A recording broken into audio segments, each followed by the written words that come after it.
Okay. No warnings so far. I think it was an issue of the update. Because I shut down Skype, I reopened it, and it was like, oh, forgot to mention you need to go update again. And I was like, okay. Oops. Oopsies.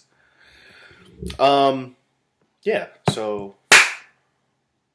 we're here. What's this? What's today's t-shirt? We need to see today's t-shirt. See a burly... This is an old one. It's a handsome lady. A shirt from a game that's now released from a friend of mine named Sean Allen It's Angry Soccer Moms 9. called Revenge and Beatdown City.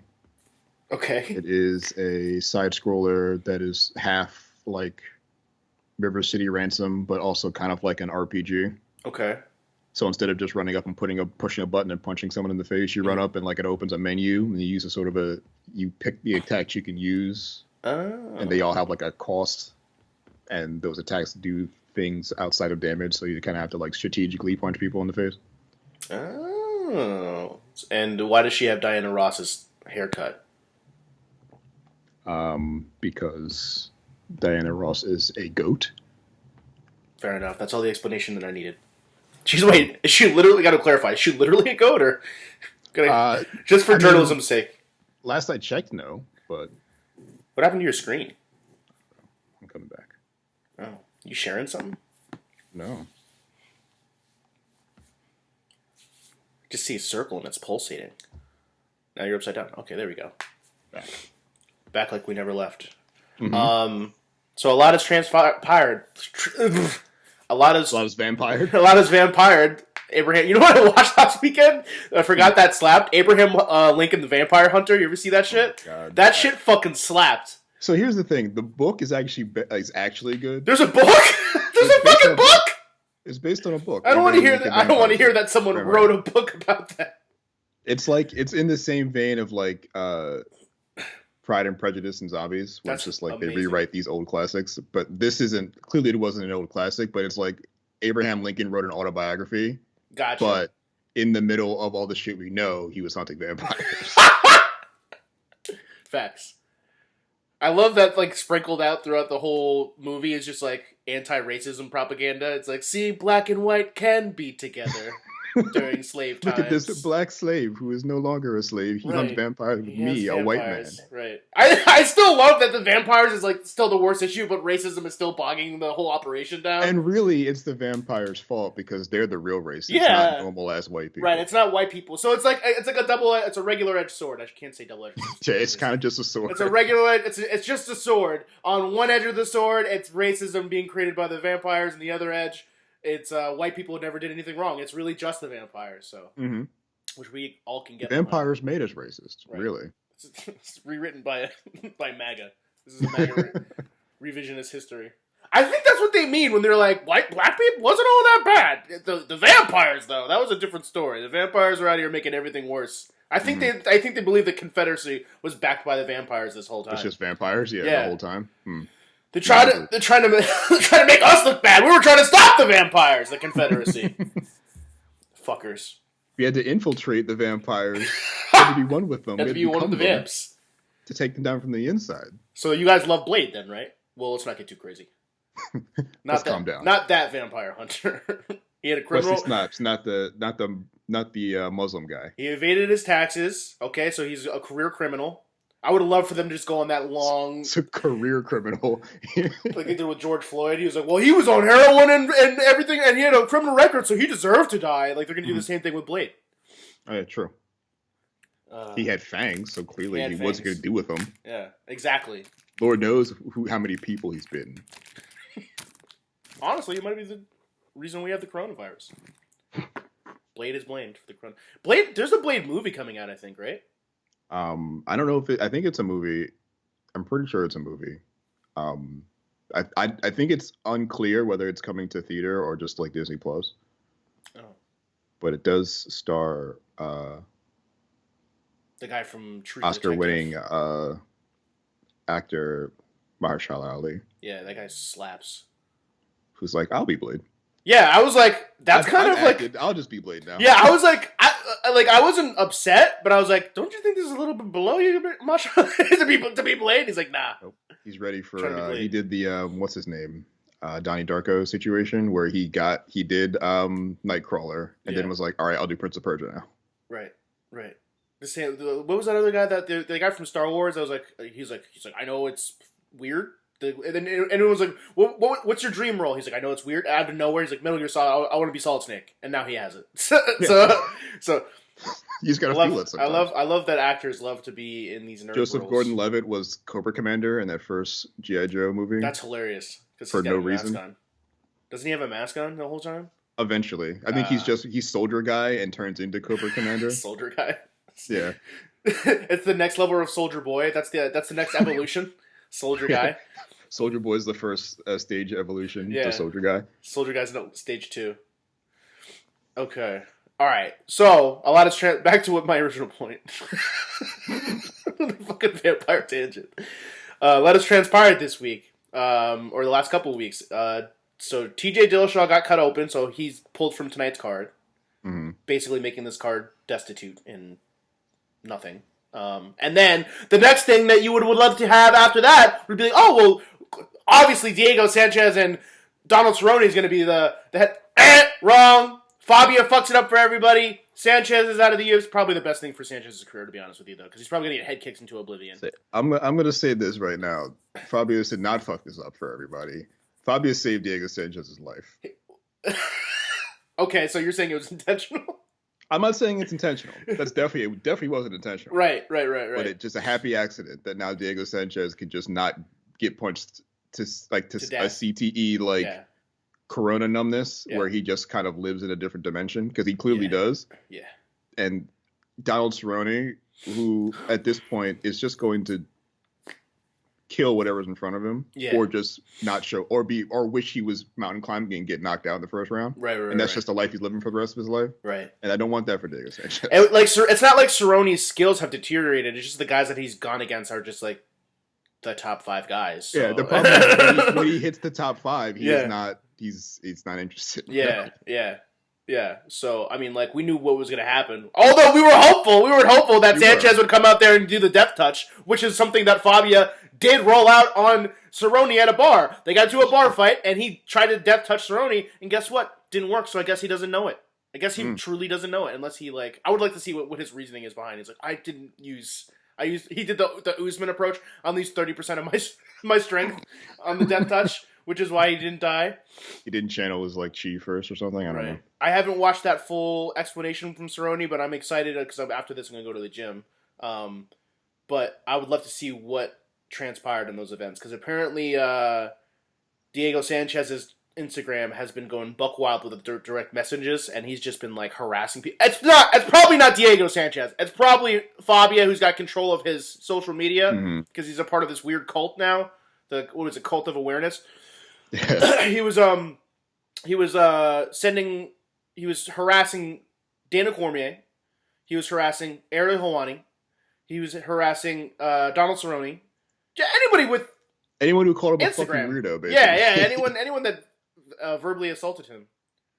I mean, if you're just suspended upside down in a video in a dark warehouse and your trainer's just slapping you in the face, and then you're sending like from the boiler room as promos like it's 1999 Monday Night Raw, like people are gonna think you're fucking strange. Right. You're doing strange people shit. Right. I'm sorry, Diego. No one's gonna think this is normal. No, I'm sorry. Like Diego. you're probably right on whatever you're saying. I'm not listening to that, but I'm happy for you, or I'm sorry that happened. But when you present it this way, you look like you're calling in from prison like Bane to Batman, and it's just gonna be you're gonna get clowned. No one's gonna look at this and think this is hilarious. See, the problem is Diego was fired from the hip with his craziness his whole career, which has made it authentic and nice and fun to be around. But he was still like with a group of killers. Like he was still learning his skill from a group of killers, and he was sharpening his skill with a group of killers. Now he's just crazy with another crazy guy who doesn't know anything about martial arts. So it's just like It's sad. It's really sad. And he was endearing in a way that, like, he kind of felt like he came from, like, this life where he was one of those killers once. Yeah, but now right. it's like he found a place to put it, and now he can stop being this crazy. He can just kind of, like, channel it, and the rest of his life can be balanced now. And then it turns out the rest of his life is not balanced. Circling back to vampires, he had the silver cross out during the UFC. A lot of people speculate that might have been to wear out the vampires that are in the crowd. I'm just saying you heard it here first. So he was rebuking something in the crowd then. Right. Yes. And he started. So yeah, this card kind of is interesting now. It's kind of ass. It's Donald Cerrone versus what, Morano? Yeah, I don't know who the fuck that is. The main event now is Waterson and Rodriguez, which is kind of cool. I think potentially it's a good fight. Yeah, I mean, I know they're gonna try to knock each other's heads off for sure because they're both strikers. And Waterson's been on a kind of a tear. Yeah. Getting beat up all those times the last couple of years is really starting to take its toll, I guess. Yeah. I mean, and to be fair, like, she lost to Joanna, right? And like Carla Esparza, like, she didn't get finished though, right? In those fights, didn't they go to decision? Neither. Yeah, no, they went the distance both times. Yeah, Michelle Waterson definitely deserves her spot. She's earned her keep for sure. And she narrowly lost against Esparza. Right. She like arguably won over Angie Hill, but before that it was what? Carolina and Felice and somebody else that she was just kind of running through. So like, she ran through Carolina. That was sad. She's really like on the cusp and kind of has been for a while. But the problem is, like, what weight class is she again? 115. Yes. The problem is the cusp is like Rose Namajunas and and Zhang Weili. So it's like, do you really want to be on that cusp? I don't know if I want to be on that cusp. Though that's arguably the issue with the women's divisions, right? Like, everything is even until you get to the top, and the top is not even at all. Right. Like, the gap between 2 and 1 is, like, ridiculous. It's tough to be a female fighter because, like, your 3 divisions, like, the top 5 people might be the greatest fighters in that division of all time that have ever existed. And this era of those 3 divisions is rough because 2 of the divisions champions is, like, maybe the best fighter to, like, exist. Earth, right. So... Right. What do you? It's dark. You just got to be happy with being number 2 for a long time, right. Unless you just leave and go somewhere else. Unless you start go to the bare knuckle fighting. Bare knuckle. Hey, speaking of bare knuckle fighting, what's her name? Rachel Ostovich is over there. I'm assuming they're giving her a big old fat 6-figure paycheck because she's dummy hot. She's got a winning record in the UFC because that's what they did with Paige. I would imagine that's what she did. The Paige Van Zandt deal, whatever that is. I don't think she's nearly as. I mean, I know she's not. She's not nearly as famous as Paige, so maybe she didn't get as much money as Paige did. Rachel's dummy hot, and she's like a serviceable fighter, but Paige had some reasonable success in the UFC at a higher level, and she was making bajillions of dollars on sponsorships. I just don't see Rachel doing the same thing.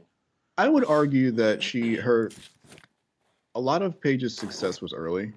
Right, and I think a lot of that has just been, she's kind of been riding that success to make her legit. Right.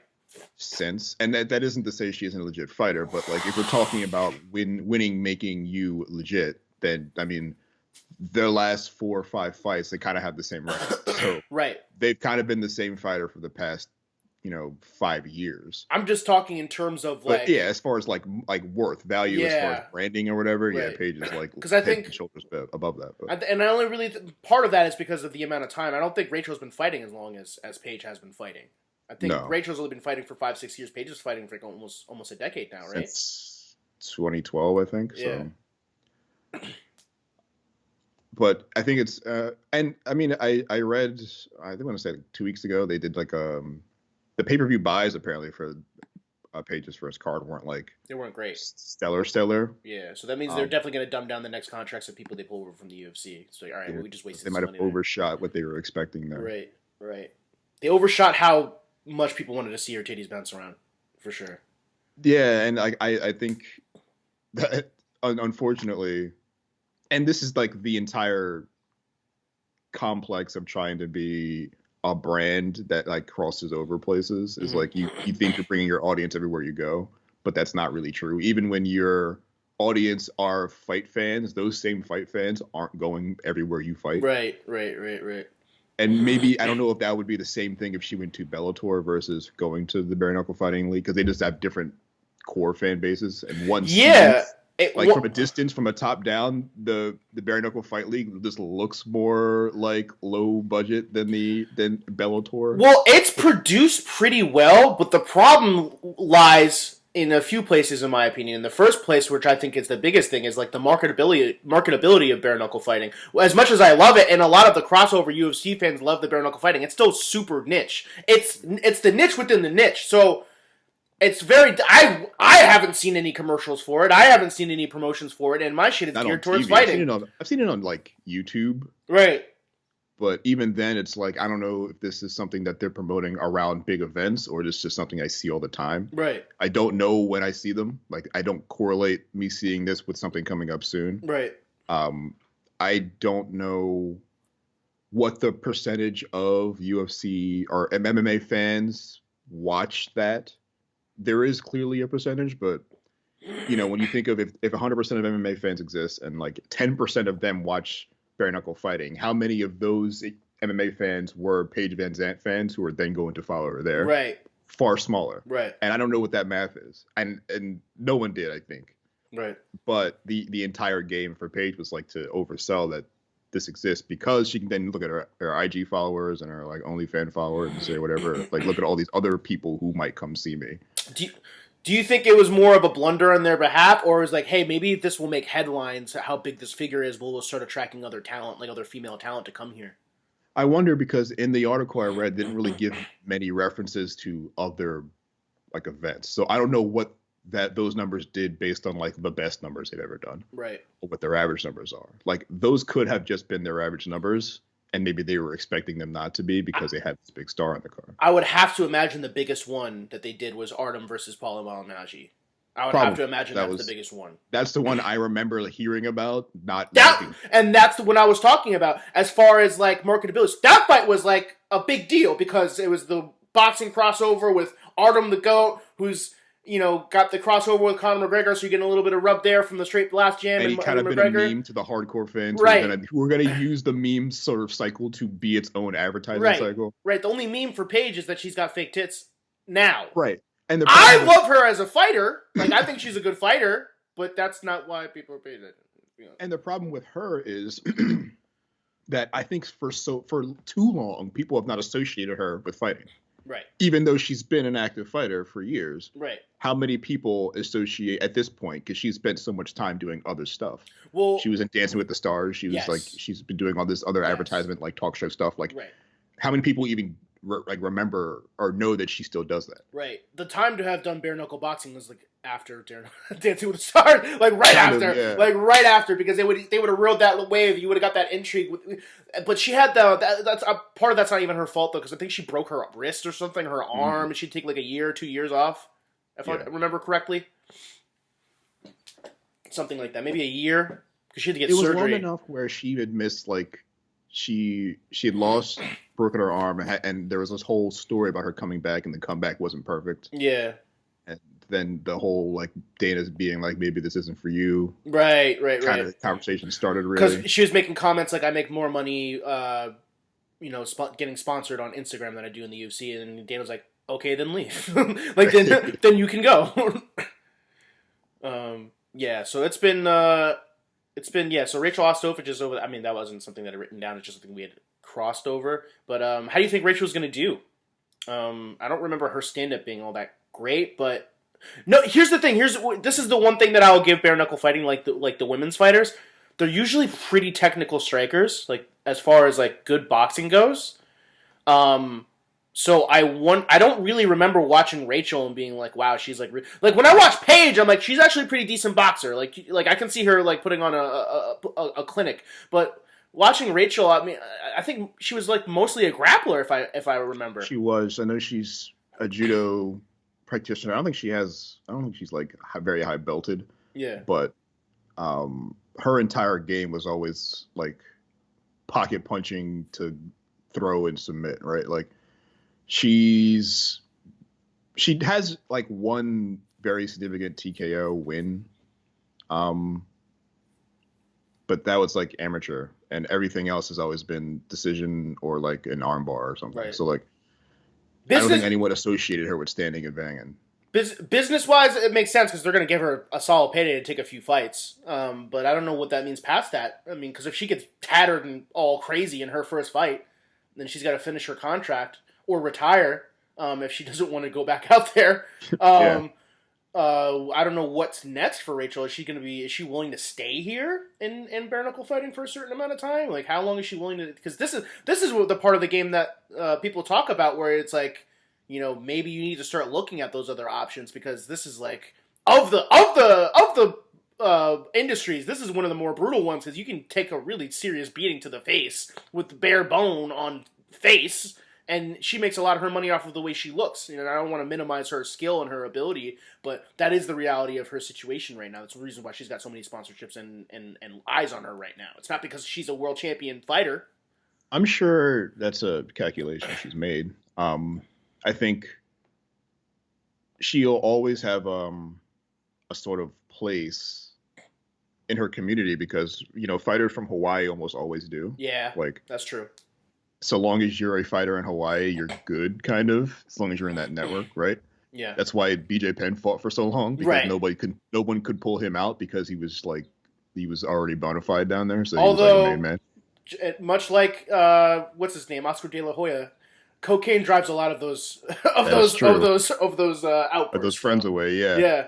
I think it really depends on her first fight, like how that goes. Yeah.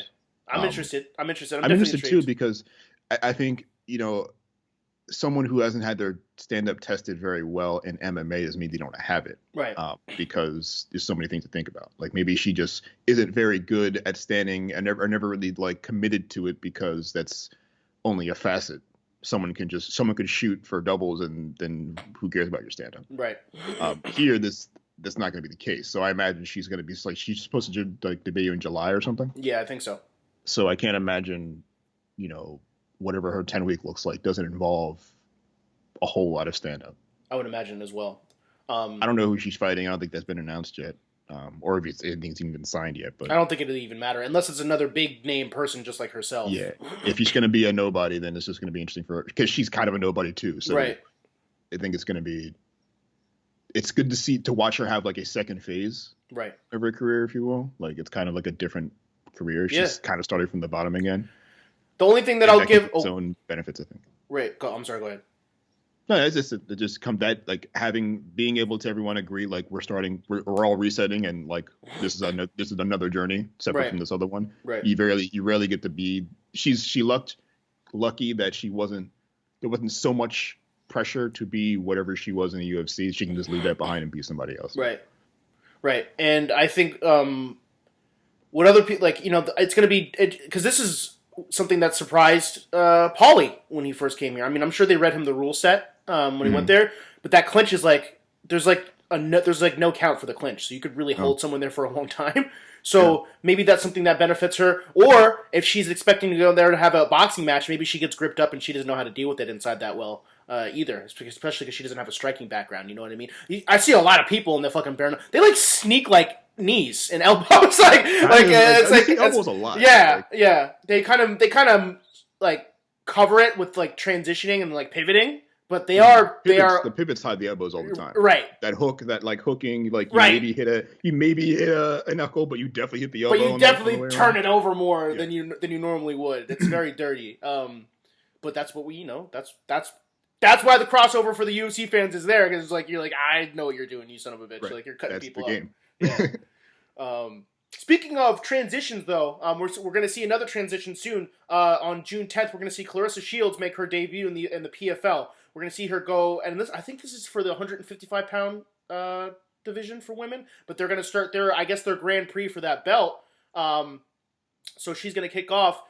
You know, I've been trying to do a little bit of investigation to see like what I can find. I mean, I can only really see her pictures of her training with people at Jackson Wink. And if you're going to learn somewhere, like Jackson Wink's going to, you know, I've heard some mixed reviews. If you're not a top person that they're looking to develop, you kind of get the shit end of the stick as far as, you know, one-on-one time and, you know, sparring and shit like that. It's just what I've heard from fighters that have gone there. They say it's kind of like a bells and whistles thing, almost like a tourist trap.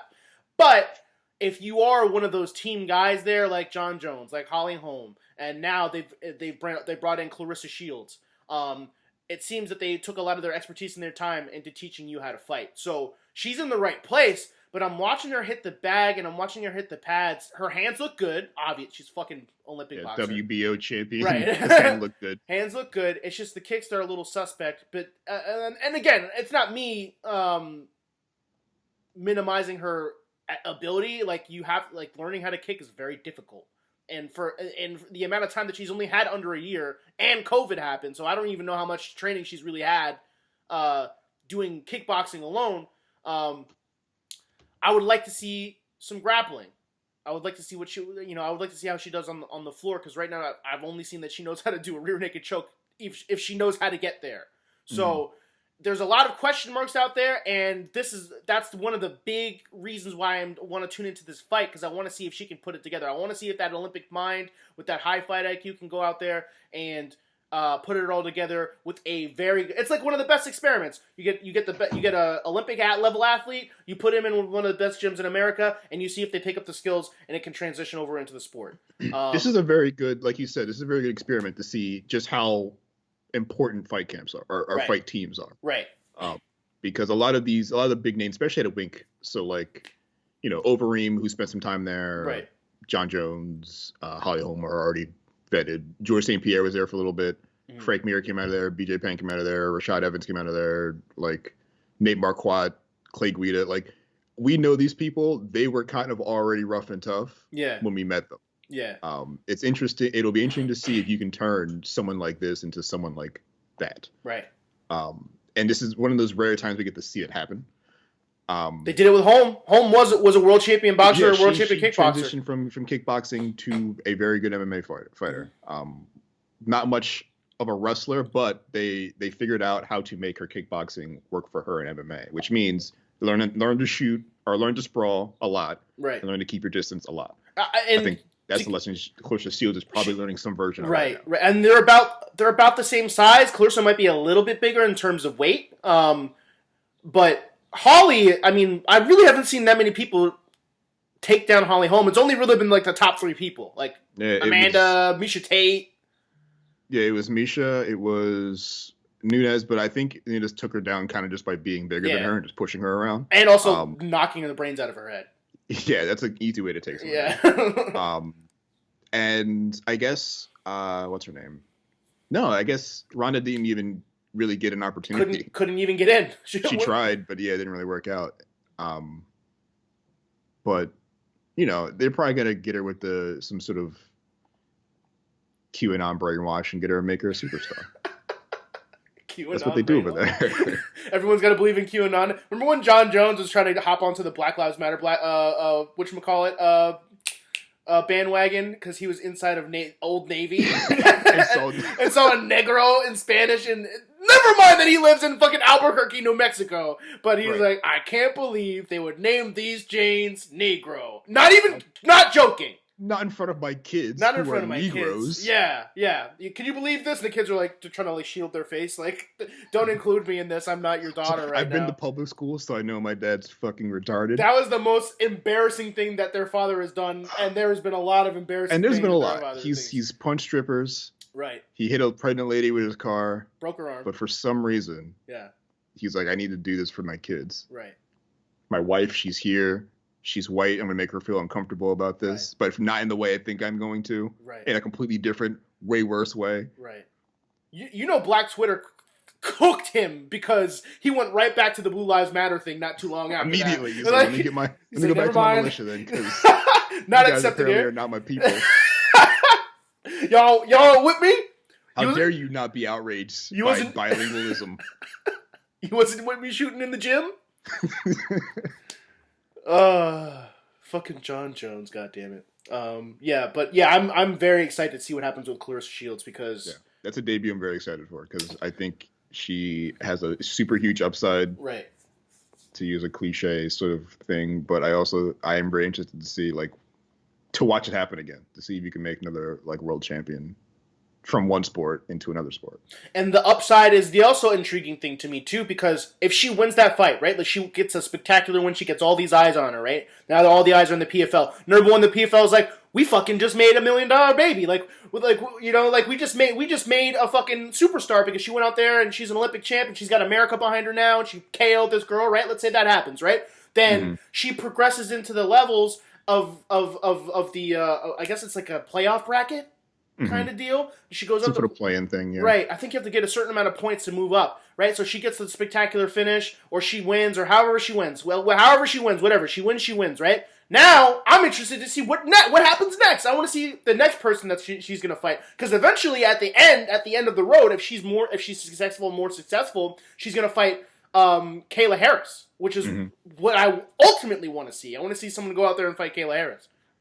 And it's interesting, especially if they frame it this way, like she has to like climb the ladder to fight Kayla Harrison, who ends up being like the fucking end boss for the light heavyweight or women's lightweight division. Right. She is Goro. She is the Goro of the PFL for sure. She sure as hell throws people around like she is. Yeah.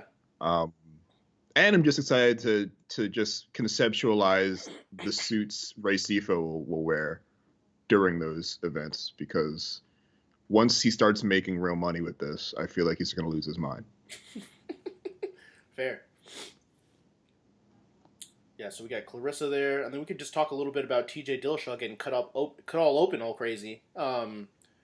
I don't really know much about it. I know they were hard sparring, which is like a tough break after 2 years of suspension for doing steroids. So that's not really a tough break. You kind of, I guess you kind of did that to yourself, and then came back talking hot shit about everyone. Yeah, to try to get yourself, to try to manufacture a feud to make yourself worth something. Right, and then you get gashed up all crazy.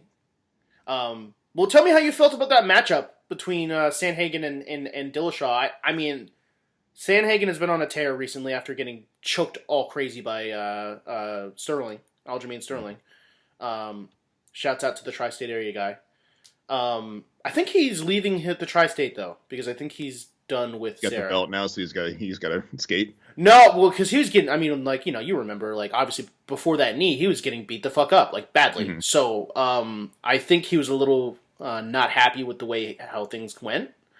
And if I recall correctly, I think he's looking to not be in that camp anymore. I mean, it's fair. It's good to identify that now. Yeah. And not get clapped in the rematch. Right. And then had that doubt already. Yeah. Because like, I mean, again, if someone's going to do it, it's Peter Yan, right? Because, like, that's something we were talking about before. Like, Peter Yan's skill level is so high in Muay Thai, like, it doesn't matter how good of a wrestler you are. Like, he's incredibly tough. You can't startle Peter Yan. Like, you're not going to be able to shock him with anything. You're going to have. He is definitely like Tong Po. Like, you just gotta have to beat him because he's not gonna be afraid of you. Yeah, and that's the thing. Like, you can't do those weird looping punches because he'll turtle up and he'll absorb it because he knows how to do that through his Muay Thai stance. Super well conditioned. Right, and he can keep an unreal pace. And Aljo obviously was like wilting in like the second round. Aljo was like, "Oh well, I hit him a few times." I'm like, yeah, but like it wasn't effective. Like you were hitting him flush. But he was throwing at such weird angles with no power, no turn, because that's the only way he could get in. Like, he couldn't stand in front of him and go blow for blow. He had to do those weird things. He's known for doing things like that and clanging people, but no one has the chin of Peter Yan, who looks like he's 20, 30 pounds heavier than everyone that is in there with him. And it's really not, he isn't even. He just stands so heavy that you're like, Jesus. Yeah. And he just pushes the pace, and, Aljo was like, well, fuck, I can't wrestle him, and I can't get him with that weird, unorthodox, loopy punch style, so I guess I'm just going to have to crawl around on my knees, and Peter Yan says, I'm going to knee you in the chin. So, yeah, that was crazy. I was a little hot then. I thought they should have cut him, honestly, because that seemed like very deliberately, like, they tried to play it off like, like on a Borat type of thing, like, I don't know English, sorry, like, because one of the guys in his corner was like, throw the knee or whatever, and it's just like, but you've got your own eyes, and you're not tired, so like, right, you can't just react. Like, the problem, that's the problem, right? Listen to your corner, obviously, but also you heard the rules when you came out here, right? And if his hands are on the ground, you can't just knee a dude in the face. But that's what I'm saying. Like, it's not like he came from one championship where they do that, and then they come over here and it's like a whole different thing. Like, you can't even do that in the high levels of Muay Thai he was doing. So I think, honestly, I just think he was just frustrated with Aljamain Sterling prolonging the fight by crawling around on his hands and knees, Mm. and then he just kneed him in the face. That's what I think he did. I believe he did that. Maybe, and like even if there's like the most sort of benign version of that is like he wasn't thinking and just threw it instinctively. Right. It's still bad. It's still wrong. Yeah, right. Like maybe you don't get like fined and cut then. Right. But that's blatantly illegal and there's no way around it. Right. And then you don't, and it was funny to watch like the cycle turn immediately like a week later where it was like very humble, sorry, blah, blah, blah. And then as soon as Aljo starts taking pictures with like fans with the belt, he's like, no, fuck that. I mean, like, a part of him is right, and Aljo did, like, you know, I keep getting shit for this, because, like, whatever, but, like, Aljo hammed it up a little bit. Like, he did a little hamming, because he went to the doctor, and the doctor was like, no, you know how, you're not concussed, and you have no injuries, so, you know, I mean, like, the alternative, we talked about this already, the alternative is, like, he's like, yeah, I won, and he's happy like Diego Sanchez was when he fucking got, when he got illegally finished, and he's just like, if I can no longer go forward, do I win? And he's like, yeah. You know, like, but it was just bad acting. I think that's the thing that offends me the most about it is that it was just really bad acting, and I just wish he just was just more matter of fact about how like he's like, hey, and he was like kind of like in denial. I mean, I don't know if he was in denial or if he was just like, I gotta try to save face as much as I can because I got beat the fuck up for 3 or 4 rounds. He was like, oh, we were going back and forth, and it was close, and it wasn't close, man. It just was not close. But again, to the grander point, as much as I didn't appreciate the fucking C-list acting that we saw out of Aljamain Sterling, not his fault. Like it's just really not his fault. Like you know, if you gotta win that way, you gotta win that way. It is what it is. Like you didn't ask to get kneed in the face while you're in the rule set that you're in, so like I can understand like why he did it, but like, you know. And it's not your responsibility to then like stand up and be like, you know what? I shouldn't have won that way. We should rematch it right now. Right. No, like go back to your camps, figure it out, and do it again the right way next time. I'm the champion now, so he should do that with you. Take that with you. I'm the champ now. Speaking of acting, yes. You love Mortal Kombat. You don't even have to tell me. I'm not going there. We're not going to Mortal Kombat right now. Go to Mortal Kombat, bro. Jarrett loved the movie. Ronda Marcos upkicked Luana Pinheiro and got DQ'd. And talking about like flopping to get the DQ. Luana Pinheiro took that bump like a champ. Was LeBron taking notes? Was he like, that's how you flop? So like again, illegal upkick. Yeah. It was bad. Right. It was very clearly illegal. Right. There was very clear impact on this person's face, but it also very clearly didn't hurt her. Right. And she was like, actually it did. And it fell over. And somebody everyone was just like, but not for me. I guess it's over. Yeah. Beautiful. Like, Aljo maybe hammed it up a little bit. This hammed it up the whole way. And wait, hold on. It's kind of funny because she still, like, Marcos should probably still got DQ'd. Right. Because it's still very blatantly illegal. Right. But, like, this is more offensive because it clearly didn't hurt anyone. Who had the worst ham? That or Tenshin Nakasawa fighting Floyd Mayweather? Because he did a barrel roll backwards. He did. Nakasawa got like punched out of the ring, which was like impossible. Right. It never would have actually happened in a shoot fight. Right. But he also got paid a lot, so yeah. I'm gonna say it's probably Nakasawa. He earned it. He's like, making how much? All right. You think Mayweather like pulled him and was like, "Hey, bro, fucking relax, dude. Like, you didn't have to do it. You could have just fell down. You could have just fell down. That would have been fine." There's a great clip from a Hulk Hogan Shawn Michaels match where Hulk Hogan hits Shawn Michaels with a punch, and Shawn Michaels gets hit so he's hurt so much he like backwards runs into the turnbuckle and jumps over the fucking top rope, and that's what that fight felt like. That's what I feel when I watch like the no touch guys like do like the exhibitions where they like, they're like touching, they're like and they just fly, and then like 7 people dominate. Right. Yeah, I love it. That's what I want to do. Dana White, hire me, Give me a 3-fight contract. I'll I want no to touch everybody. get the wild, illegal, like, knee down, but it's not going to hurt, but I'm going to pretend it does. You can fire me immediately after that, but as long as I'm on ESPN or something, that's fine. Right. Wait, are you the guy delivering the illegal blows, or are you? No, I'm the one taking it. Taking them. Okay, all right. So you pull the guy aside before the fight, like, hey, whatever illegal really blow. Cool spot we're working on. I'm gonna act real hard. The one thing that I wanted to finish up on is Jake Paul getting beat up yesterday for taking Floyd Mayweather's hat. We're back into the circus. They're restarting it back up. He did. And he released hats the same day that say "Got your hat." I can't. How Jake Paul has such a line on industry is incredible to me. He got the production already down. Yeah. I mean, you can just call a guy in Las Vegas and get a tattoo the same day. That's easy. But it looks like that he was getting it done in an airport. Or like a hotel room on the way, like some sort of something attached to an airport. Right. I don't know that I like this. Do you know why this happened? How that became? How they fought? Yes. You know why they why they met at all? I have no idea. I know they were doing like a media thing, right? So Logan Paul and Mayweather are doing their, the standoffs and the medias and the conference or whatever, which I still haven't seen yet. I saw like one clip where Logan Paul's like, he said something stupid about his shoes and everyone's like, and I think he said something. I think Mayweather said something like, "I'll fight you and your brother in the same night."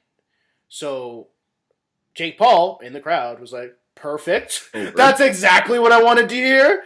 And confronts him, and it was like, "Oh, you'll fight us both in the same night. You won't." Blah blah blah blah. It's trying to gas him up, and then Mayweather's doing the Mayweather thing. He's like, "Get this bum a contract. Get this bum a contract." That could have just been a bluff, or because Mayweather's just as good on the microphone and on his feet as anyone else is. Both in the ring and out of the ring. So Jake Paul, obviously had been thinking about doing that and got beat the fuck up. And his security did nothing. His security just sat back. You know why, though? And, I mean, I understand why they did nothing because, they're kind of like celebrity goons.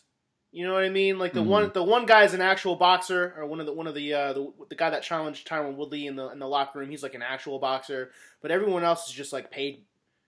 Like they're basically models. They're just paid to just stand there. They're just big as shit. Yeah, big IGS dudes, whatever. Mayweather's guys are goons.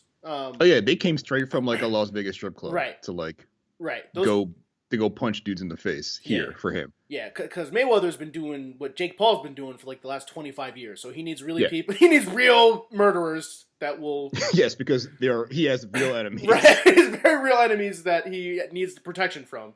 So I wonder if Jake Paul knew what he was getting into in that situation. I think he was hoping he could escalate it as much as he possibly could because... Well, here's the thing. I don't know because McGregor was doing similar shit.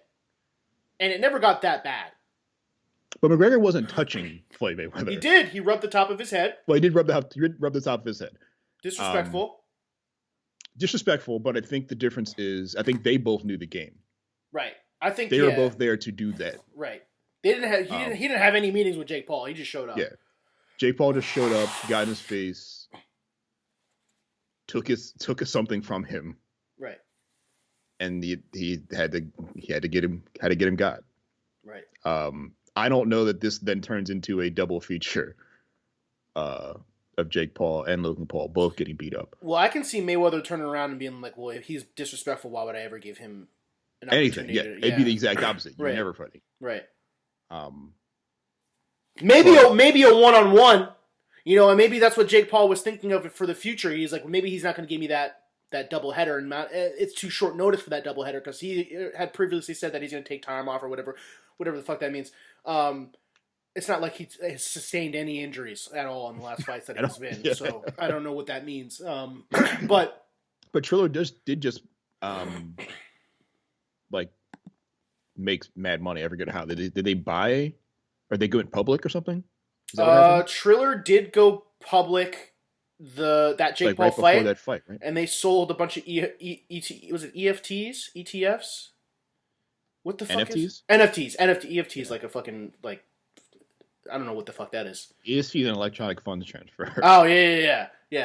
Same they thing. probably use an EFT to make the money to get the money. Right. Yeah, they sold a bunch of NFTs, which I don't know if they made any money off of. It was during the whole. It was like when Doge was kicking off. They're like, just make something up. Like, make something up right now. So yeah, listen, I'm almost behind Triller. The only thing that I can't get behind Triller for, is number one, that card was garbage. They just need to get better fighters. They're just not good. I love Frank Mir and I love watching the spectacle of him boxing. It wasn't even too bad to watch him box. But if Frank Mir is your highest skilled fighter on the card, like, I don't know, that's probably not going to be the best. It doesn't bode well. The guys they had on there, they had a celebrity fight like another pro boxer, and that was bad. Every fight was terrible. They were long and they were just bad. It wasn't even good boxing to watch. And boxing in its own is kind of, even with the highest level guys, can be a little dry itself. So I think they made a good deal making the ring smaller and try to encourage those knockouts like the UFC has done. Obviously, they're really good with promotion. The only thing that I can't get behind for the fucking events is that in between each fight, it's like a 45-minute concert. Yeah. And it's really bad. They want to keep the live crowd excited, but there was no live crowd. The problem is, like, well, the idea is in promotion, like, you'd have something there for people, but I guess they don't know what to do there. So instead of just having another fight, they just have a concert. I don't like, and the concert's for us because we can get see it. But like, why the fuck do I want to watch? I'd rather just watch another fight. But maybe it's cheaper to have people perform than it is to have boxers show up, which isn't even true. Is it though? Yeah. I was gonna say these are all bums on this card anyway. Right. You can't find other bums. They got like A-list like celebrities to perform. They got Justin Bieber. I know they can get somebody for. I will fight somebody for $2,000 on the fun Triller. But I think what's also true is Justin Bieber is probably friends with Logan Paul and friends with the owner of Triller. They still paid that fucking guy. But somebody paid him, maybe not Triller. Right. Somebody paid that guy. Right. But like, who knows at the C levels? Like, maybe it's an advertiser that paid him to show up. Right. And that's part of the contract deal between Triller and the advertiser or whatever. Right. So you can somehow expense someone like Justin Bieber and still not have quote unquote the budget to have a real fucking fighter show up. Right. I don't know what the competition looks like contractually with like DAZN and all those other like fucking siloed off promotion situations. But also I just don't think the Pauls and whoever's helping them push this sort of project know what the fuck they're doing yet. They'll get there, obviously, and I'm sure Triller wants to be more than just like a fight promotion situation. I just don't know what it wants to be yet. And these events kind of suck. They do. They're terrible. Snoop Dogg, though, he can keep showing up. I love Snoop Dogg because his commentary is just ridiculous. Do whatever you can in your power, Triller, if you're listening. I know you're a fan of the show, to get Pete Davidson as far away from Triller as you possibly can, because there was nothing more annoying than hearing him talk about anything of value. It was funny watching him talk to Ben Askren, who he talked shit about before going out there. Didn't realize that Ben Askren could also hear everything he was saying. And then in an empty room, basically, right, with fake crowd. Right. And then Ben confronts him and goes, "I heard you had an issue with me." And then Pete goes the little cutesy, like, "Oh, tee, no, I was just kidding. I hate Jake, but Jake's a pussy." And then not realizing that Jake Paul can hear everything he's saying, and then go see Jake Paul and then have to do the whole thing. That was funny. That in its own was worth having him there. But all the other. Oh, and then he had a funny line. It was like right before they fought. He was like, "I'm gonna come!" Like, that was funny. I'm not gonna lie, that was fun. I'm a child when it comes to that type of stuff, so you definitely got me there. But I do like this tour though that Jake Paul's going on, where people just confront him and like he's getting more like closer and closer to getting his ass beat on a camera. Well, he got mauled by Mayweather. DC like almost had to pull him over the barricade. Yeah. Like 2 weeks ago. Yeah. Because he got in his face. Yeah. While the crowd shouted "fuck Jake Paul." Yeah, multiple times. Right. He got hands put on him by Real Deal Security this weekend or a couple days ago. Right. Next stop is he just gets like clapped in like a. Someone just beats him, and someone just catches him on the way to like Whole Foods. Right. Just beats his ass in the parking lot. I love it. KSI comes back. Twitter vengeance. Well, KSI beat Logan both times. Or tied him the first time and then beat Logan. Tied him the first time, yeah. Which is hilarious in its own right because Logan Paul is fighting the pound for pound, one of the pound for pound greatest defensive boxers that ever exists off of just the strength of one tie and a loss. Mm-hmm. And thinks he's going to overcome this. Okay. It's the easiest multi-million-dollar deal that Mayweather's ever made. That's why he's so ecstatic about it. Right. And that's probably why. You know what? He probably would until Jake did that idiot shit. He probably was going to fight Jake Paul the same card the same night. Yeah, he would have thought about it. I think. And you know what? Knowing Mayweather, you might still think about it. Yeah. I think never saying never is definitely in his wheelhouse. Also, the how casual. I love that Jake Paul uses words like "this is the fight game" and "I'm a fighter, I'm a boxer," blah blah blah blah blah. But approaches Mayweather and he's like, "All right, call Al Hammond up and we'll set it up." He's like, "I promote myself, so what do you?" Which everyone knows. Like everyone knows that. I don't know if you noticed the ensemble I'm wearing, but it literally has my brand on it because it's mine. Right. You don't need to call. I stopped calling Al Hammond 20 years ago.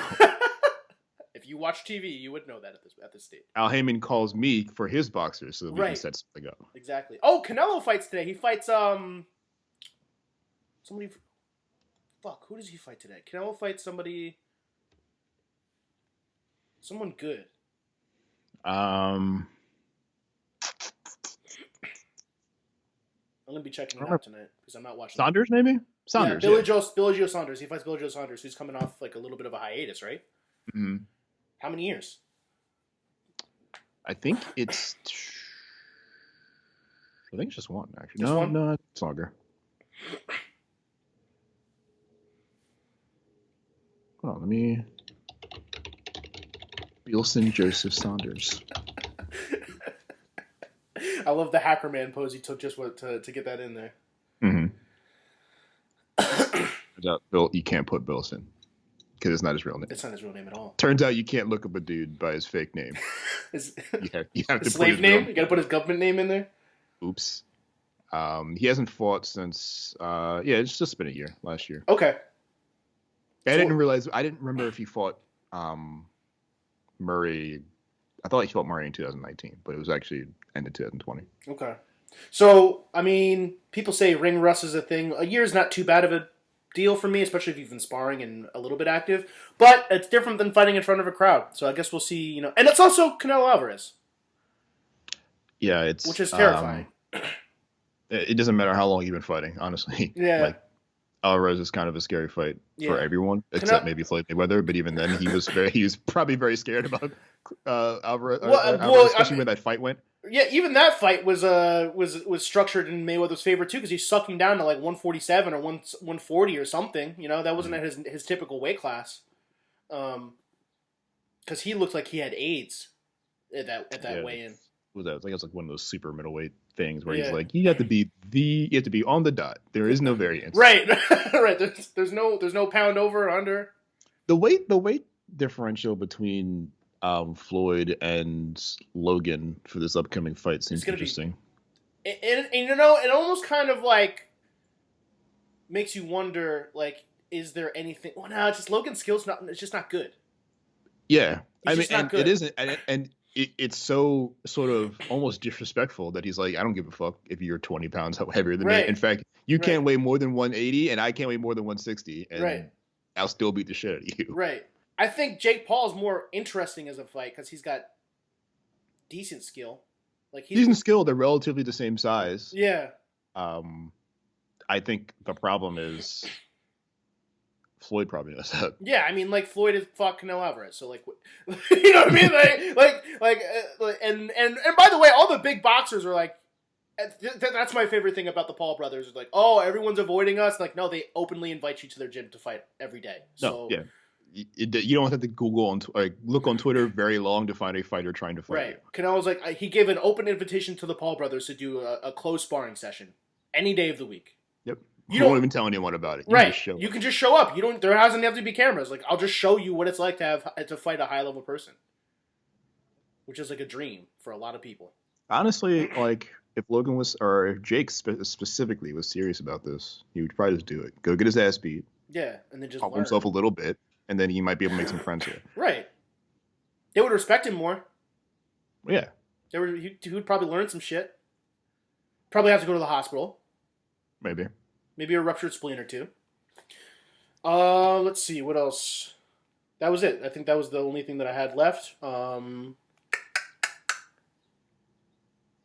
Yeah, that's it. Those are the only things that I had. Is there anything else that you wanted to cover before we get out of here? No, we hit all the high notes. Yes, we did. Do you have anything coming up as far as streams or articles? Or I know you just recently wrote a article for a game that I actually wanted to play. What was it? I did a preview for Sniper Ghost Warrior Contracts 2. Why that game? Because it's coming out in June, and this is the first early access opportunity for it. So I was among the first to play what this game will look like. Did you like it? I did. I didn't play the first Contracts, but I have played other Ghost Warrior games. And I played one for Xbox 360 a while ago. I remember back then being like, wow, this is actually a pretty detailed. That might have been Sniper Elite. No, not Sniper Elite. So was it a Ghost Warrior game? It was a Ghost Warrior game. Sniper Elite is the third person over the shoulder, the Mortal Kombat type X-ray one, right? That's the one you're talking about where you shoot somebody in the head and it shows in bullet time slow motion the blow going through their head. Sniper Ghost Warrior wasn't that. It was a first person sniper game, but you're a kind of a one man army kind of guy. You have to take the Coriolis effect into certain things and the wind. It was it's an old series. It's an old game series. The two of them really do the similar things, but I think the noticeable difference between the both of them is that Sniper Elite is basically before the Korean War, and Ghost Warrior is all modern war. Yes. So you're using modern weapons, modern scopes, and all that kind of stuff. And in Sniper Elite, you're trying to use dials on top of fucking flintlock things. Right. Not flintlock. Bolt action. Going back to 1776 type shit? But the time period is usually different for these series. But this is I never played Contract, which is kind of it takes the formula but makes it more like Hitman, basically. Gotcha. The first Contracts game was was almost really much a lot like Hitman, where it was all the levels are very sandboxy. Mm-hmm. You can find various ways to kill someone, but sniping was not just an option, but an encouragement. But you could just infiltrate the base and make things go awry and find your target that way. Gotcha. And 2, I think they maybe found that most people were not sniping then. They were just finding other ways to do it. So in 2, they kind of make maps where you have to snipe. Super duper long ranges, so over 1,000 meters. Gotcha. You can't actually get to the base because it's so far away. To make you use the actual mechanics of the game to make the shot. Right. You have to interact with the base from 1,000 yards away using bullets, basically. Right. And sometimes it is literally just shooting the target, but sometimes you got to get the target out of where they are, so you got to fuck with some other things. I had to fuck with the air conditioning water thing in the main building. There's the HVAC simulator. There was dudes fixing the HVAC upstairs, on the top of the roof. So I had to kill them and fucked with the power just by shooting it, and then it turned all the sprinklers on. Does your guy put on a tri-state area accent? Who's guys? The gas power guy. Hey, something wrong with my meter down here. When you shoot the thing and turn sprinklers on, the target runs into his office because all his shit's getting wet, and then you shoot him in his office. It's kind of how many Rube Goldberg things can I make go wrong to get this guy to get out in the open? Right. And I can't go in there and make him, so I kind of just have to shoot the right things in the right order, and that's an interesting way to think about it. And this game forces you to do more of that instead of just run up with a sniper, like a silenced pistol, and just club dudes in it. Right. So I think it's interesting. That's cool. Yeah, there's not a lot of games like that. The only other game I can think of that's like that is Hitman, but Hitman's another over the shoulder type. To me, it's more towards the GTA side of things, where it's more nonsensical. It wasn't like that before. Before, I feel like Hitman was a very serious, almost a Metal Gear Solid type game, where it was a stealthy, a over the top kind of anime type style game, where as time went on, it's there's funny dialogue and costumes and DLC and all that type of shit. They stopped. The story kind of got off the rails, and so they stopped caring about it, Right. basically. Right. And basically, after Blood Money, they were like, what does it matter why he's here? Yeah. No, not really. It doesn't. And they realized, like, the core mechanic was infiltrating these places, like, getting new disguises, like, pretending to be one of the guys until you get close and, like, finding ways to kill them. And then they thought, like, how many ways can we kill this person in this place? Right. And can some of them be funny? Right. And then that became the last That's the gimmick. Basically. Yeah. Which is not a bad thing. It's just like the part where I look at Sniper Ghost Warrior and the way you describe it as a contract is like a more of like a more serious type thing. And more importantly, they just take the same thought and just kind of run it through a different lens. So like they are kind of in the same sort of kill puzzle subgenre of shooter. Right. But it shows that there's space to do that same thing 3 different ways. Right. Hitman does this one way. Ghost Warrior Contracts does it another way. Sniper Elite does this a third different way. Right. So they can all live together. They might look the same in certain screenshots, but they are different. And if you're interested in finding out the difference, it's worth your time. Well, there you go. I have plenty of other shit coming up. I'll be honest with you. Some of it's embargoed, so I can't actually talk about it. Wait, what was that last part? I have plenty of other shit coming up. Okay. Some of it's embargoed, so I can actually talk about it. Oh wow. When is this going up? Probably today. So. I'm probably I'll probably because like we didn't really cover anything today about the UFC tonight, so maybe I'll just like see what happens and then try to like what I've been trying to do recently is see if a big event like something crazy happens like during the UFC, because like right now like if I post it it'll get maybe like a few things a few hits but when I tag it onto a specific event that happened after, it seems to get like more eyes on the Instagram page and stuff on like that too. Since we haven't covered anything specific and everything that we covered has happened this week, you know, maybe I can either put it up tonight or Sunday to see what happens. We'll see. But yeah, it's within the next 3 days or so. No, both of those days would be too early for me to tell you. So I'm working on other things. Okay. So then to follow those things, go at Jarrett John at JarrettJawn. And that's on Twitter and Instagram. Instagram, you're Jarrett Drinks Things. Nope, same thing. Same thing? Oh. Never mind then. Got the brand on lock. You can go anywhere and find me. Good. Just like Floyd Money Mayweather. Same thing. He's the Floyd Mayweather of game reviews. Sure. Untouchable. Undefeated. And if you'd like to challenge that, then you can meet him at Esporta because he's in Esportion now. I'm in it. Yeah, I'm there now. I'm in that. We're in that piece, which I'm about to go to right now, actually. But yeah, follow me at Peach Daddy, PeachDaddie. That's it. That's all we got. Oh, follow the Catchweight Update on Instagram because we like to put our last fight comp did very well. People liked it. People liked the reels. People liked the combination of Vanessa Carlton and just buck wild shit happening in the streets. The streets have spoken. They like Vanessa Carlton. Yeah. Who could have known? Who could have known? Who could have known that the streets love Vanessa? Well, quick thing before I go. So that song that I put up there, "Who I Smoke," it's one of the darkest diss tracks that I've heard in recent times. And it kind of, I don't know if did you look into that song at all? Yeah, some Florida kids who then got immediately like cease and desist. I thought. Yeah. Do you know why? No, the thing is because like, aren't they like admitting felonies in this song? Yeah, they admit to all the murders in the song that have been unsolved. So when I heard the song, I thought it was just talking about smoking weed. I wasn't really listening too hard. I was just caught up by the Vanessa Carlton sample, and I was watching the music video, and they're in golf attire. There's no guns anywhere, so like that's not throwing you off. They're talking about shooting. So the people, there's this part where it's like, "Who I smoke, baby, who I smoke, Lil 9, who I smoke, Tiki." So I thought that was just all weeds because I don't know anything about. I mean, I smoke marijuanas from time to time, allegedly, but I don't know. Like, it's all the same to me. It doesn't matter.